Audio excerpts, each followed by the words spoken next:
国际上要紧来看，以色列对加沙地区的上南边有真侪难民的拉法市发动空袭，造成数十个巴勒斯坦人死亡。另外，以色列嘛准备要对拉法发动地面战，受到国际反对。不过，以色列的总理纳坦雅胡也是坚持要开战。 以色列军队对加沙南部关口拉法市发动猛烈空袭。加沙卫生部12将这攻击的罹难人数上修到将近100人。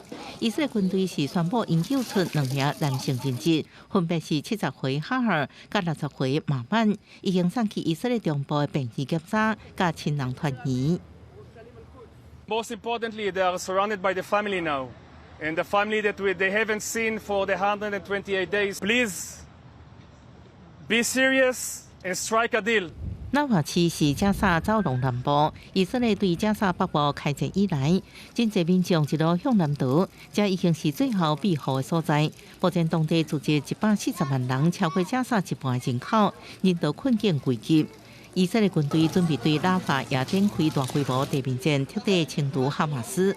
阿拉伯国家强烈反对，拜登总统也打电话给纳坦雅胡，表示大部可信而且可行的保护百姓计划，民间目前行动。纳坦雅胡接受美国新闻电视专访，也表示在规划让百姓撤退到拉法北部清苦的区域，强调军事行动一定要行。Those who say that under no circumstances should we enter Rafah are basically saying lose the war.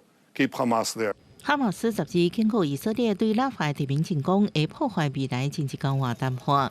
加上卫生部统计，去年10月到即马，以色列攻击已经造成28000人死亡，其中大部分拢是妇人人甲囡仔。公司新闻是会中朋友。